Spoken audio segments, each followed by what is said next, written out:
Hi everyone. Well, tonight I'd like to talk about gas fees. Yes, gas fees is something very foreign to me before I knew FinTosh. And now that I am invested on this platform, well, I realize, it is important to understand what gas fees are and how it works. And this is often a question that I encounter from the people who are my downlines or my followers. And so I decided to do this video to educate myself, to learn about it more, as well as to share my learning with you. All right, so this is how a FinTosh wallet looks like.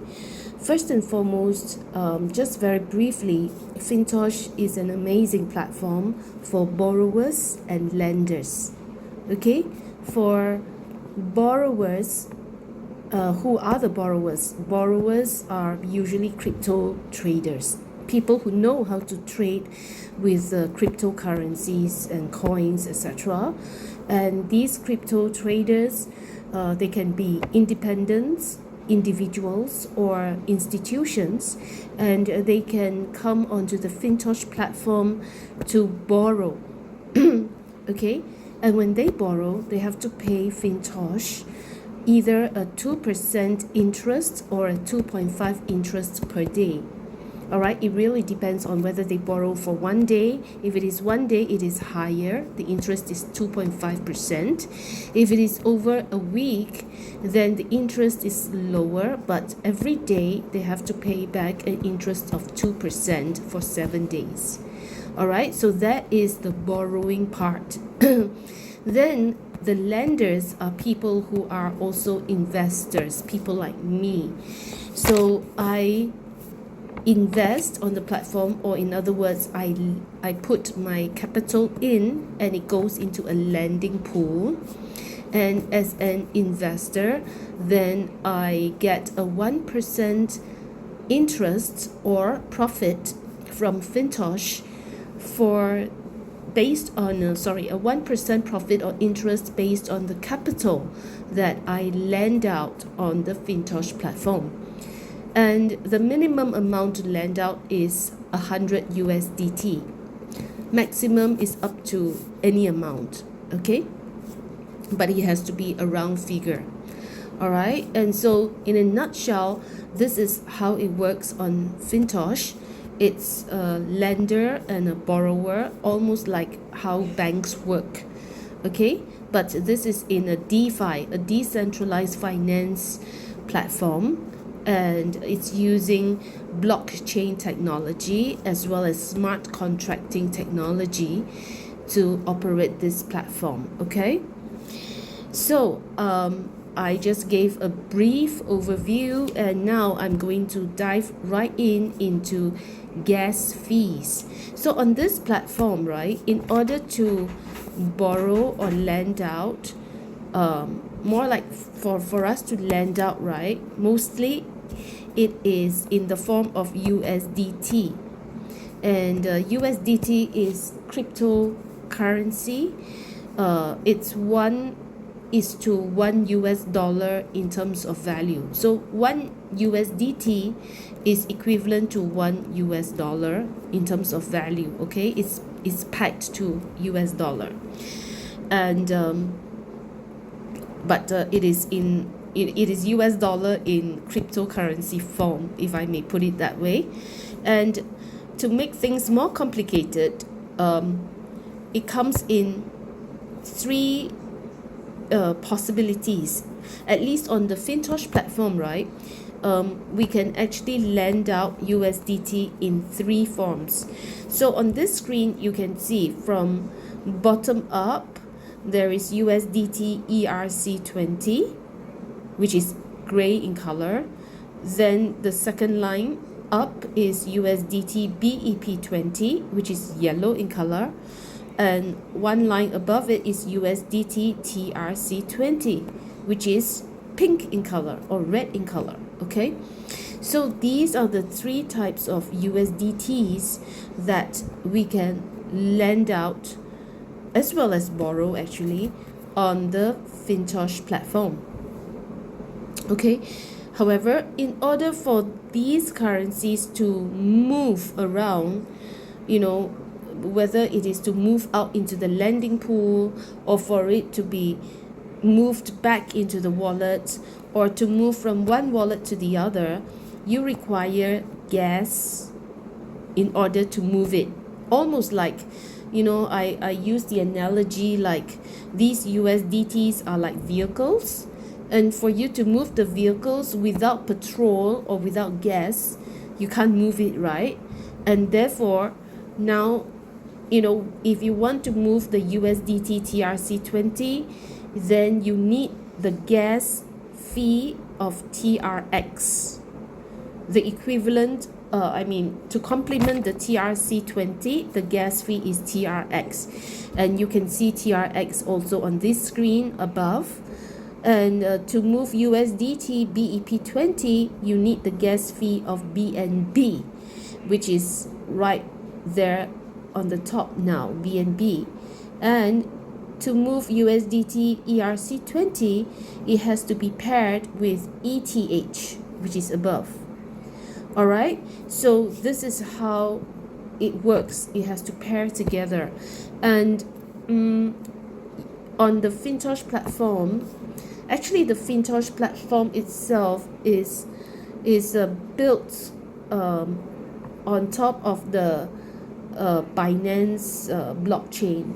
So it's BNB, it's the the Binance stable coin.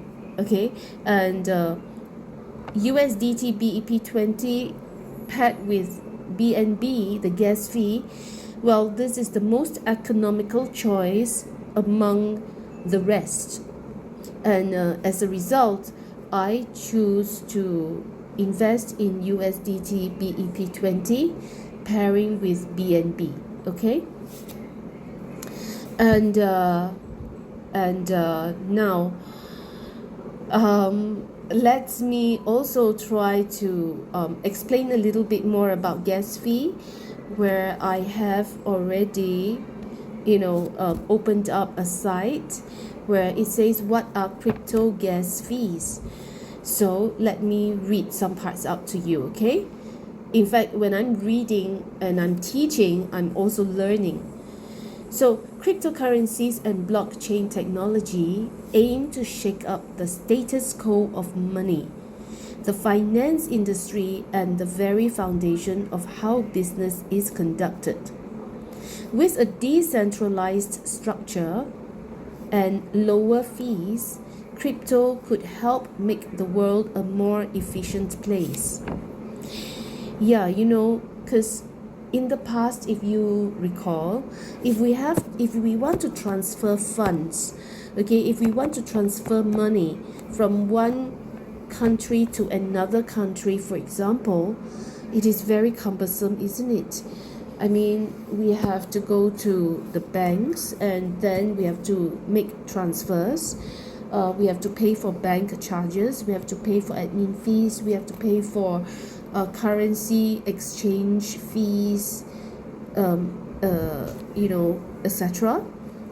In fact, right now we still have to do that for bank transfers, right? And then it's very cumbersome, and you have to fill up forms, and it's a whole ordeal in the whole process. And sometimes you may even have to go down to the counters and to verify and things like that.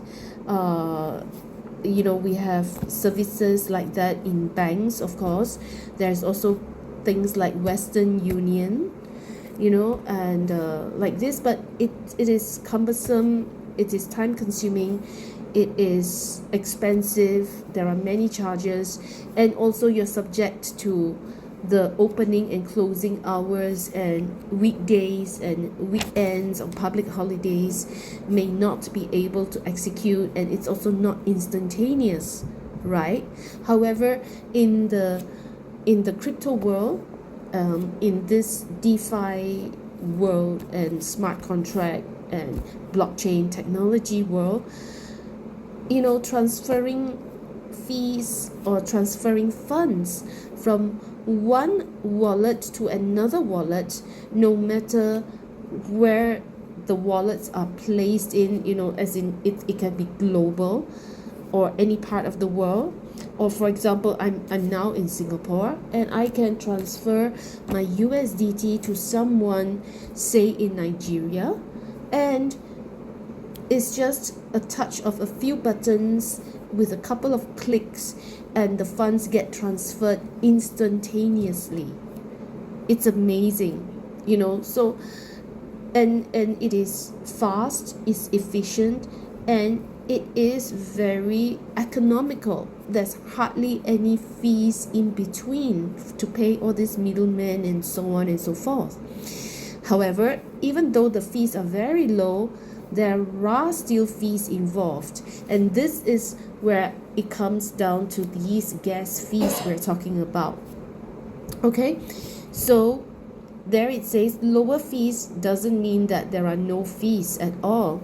So whenever work is being done and money changes hands, or in other words, the cryptocurrencies are transferred from one spot to another, from one wallet to another, or any work needs to be done, then someone has to be compensated, and this is where gas fees come in. Okay, so what are crypto gas fees? A gas fee is the term given to transaction fees on the Ethereum blockchain network. According to Ethereum's developer pages, gas is the fuel that allows the Ethereum network to operate in the same way that a car needs gasoline to run. Amazing, that was exactly the analogy I used as well. Other cryptocurrencies may simply call these transaction fees, miner fees, or something similar. However, since Ethereum is currently the second largest crypto by market cap, the term gas is often applied when referring to the fees involved in executing work or other blockchains. I see. So at first, gas fee was unique only to Ethereum. But it becomes a common term even for the other cryptocurrencies as well. So how gas fees work? Cryptos such as Ethereum operate on a blockchain, a digital ledger of transactions distributed to a large and decentralized network of computers that manage the blockchain. This is in contrast to cloud computing, which is a centrally managed computing process, usually via a company's data center. Gas is paid to the decentralized network of computers for performing the work, and in this case, the computing power needed to execute and record operations on Ethereum. The gas fees go to crypto miners whose computers are used to validate blocks of transactions on the Ethereum blockchain network. Gas is paid in Ethereum's native currency, Ether, which is the actual cryptocurrency that investors trade on a crypto exchange app. Okay, what generates a gas fee? All transactions carry a variable gas fee that's based on the size and complexity of the operation. A payment or transfer of Ether from one account to another for an online purchase or reimbursing a friend for a payment is one of the simplest and cheapest transactions. Other operations that generate gas fees include creating a non-fungible token such as NFT or creating and executing a smart contract. Ethereum is undergoing a switch from a proof-of-work model to a more efficient proof-of-stake model in 2022, an event referred to as the merge. Owners of Ether can stake their tokens and earn passive income from gas fees paid from validating transactions on the network. Okay, I'm beginning to lose focus, but I hope you are still benefiting from this video. Okay, now maybe I'll just end off quickly, last two bits. Okay, why are gas fees necessary? A basic concept in economics is that all work requires compensation. In a blockchain network like Ethereum, computers are using electricity to compute and verify transactions taking place. Electricity and the computer that uses it costs money. The people who pay for the lights and the computer to stay on should be compensated for their efforts to keep the Ethereum network functioning properly and to prevent unauthorized tampering with the blockchain or theft. Okay, now finally I would like to talk about Ethereum versus Bitcoin fees. Ethereum gas isn't the only type of crypto fee. Other blockchain networks also generate fees when work is being computed. Bitcoin, the first cryptocurrency and the largest as measured by market cap, uses the proof of work model to create new blocks of transactions on its network. Bitcoin network fees are often called transaction fees or miner fees. Miners are the powerful computers set up to verify Bitcoin transactions by solving cryptographic math equations. When one of these equations is solved, the miner is rewarded with new Bitcoin. I think I'll skip that Bitcoin part. And why Ethereum gas fees are so high? I think I'm also going to skip that. Reducing gas fees and blah blah blah. Okay, I'm gonna skip all that. Okay, and I'm just gonna come straight back out to some very common questions that I'm being asked, and I hope this is gonna help you. The question is, how much gas fees is charged for FINTOCH wallet to wallet transfer? Well, I have done this summary and I hope that this is useful for you. For USDT BEP20, the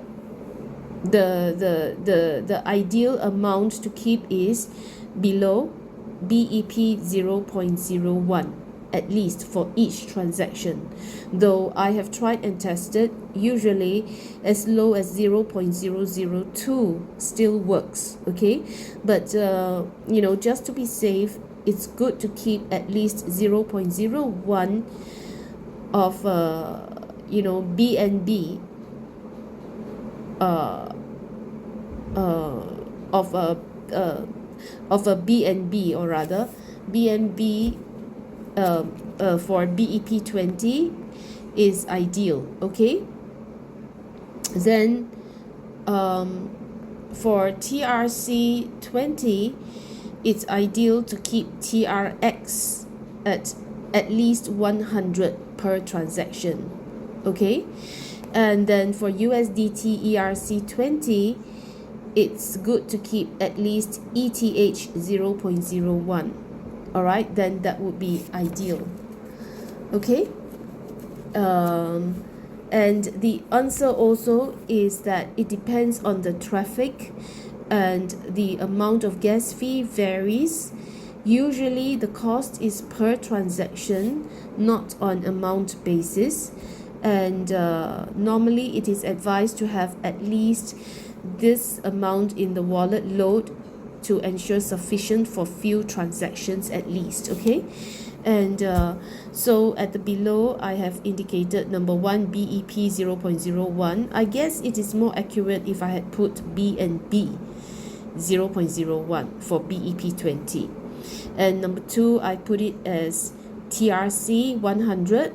I guess it's more accurate if I had indicated it is TRX for USDT TRC20 at a minimum of 100. Okay, and number 3, I guess it should be more accurate if it was ETH for USDT ERC20 at a minimum of 0.01. All right, for every wallet on your FINTOCH wallet. All right.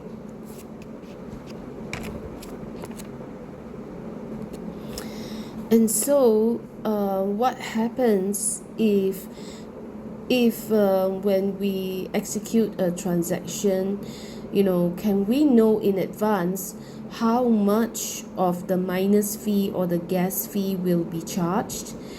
To my understanding, it varies, right, as mentioned, and I guess it's not quite easy to know at that point in time how much that fee would come to, for whether is it BNB, for TRX, or even ETH. It can vary, and apparently it also varies according to demand and supply at that point in time of the movement, okay, or the transfers. And then there are questions like, so what happens if there is insufficient gas fee? So I have encountered something like that before when I tried to transfer USDT ERC20 out from my FINTOCH wallet into the Trust wallet, and then I encountered that there was insufficient gas fee in my ETH, because ETH is pegged to USDT ERC20. So being my first time, I thought that I had sufficient ETH, but I didn't, and so it was stuck neither here nor there, okay. I don't know what is the right technical term but I don't know whether it had left my FINTOCH wallet and flying over to the Trust wallet, or I don't know. It was just like in a limbo. It was stuck there. It couldn't confirm. I can't recall what was the technical term, okay, but I knew that it was just stuck midway. And then it took about 5 to 7 days before my USDT ERC20 miraculously surfaced again back in my FINTOCH wallet. Okay, what happened in between, don't ask me, I have no idea. But it came back, it came home, and I was pleasantly surprised. And in fact, I guess some ETH was being deducted from my wallet, but I am glad that my USDT ERC20 came home safely back in my wallet, okay. And after that, I have not yet tried again to transfer the funds out, okay, but this is just my own experience, and I guess that should answer if there is insufficient funds, what will happen. The funds may be stuck midway, but eventually it still gets returned to the wallet, okay. That's my own experience, but just to be safe here on, do try to fund your wallet with those amounts that I have displayed here. All right, for the 3 different types of cryptocurrencies. All right, I'm sorry it's a bit long-winded, and I hope that this has been helpful anyways. All right, I wish you a very rewarding journey with FINTOCH, and I wish you all the best, and God bless you all.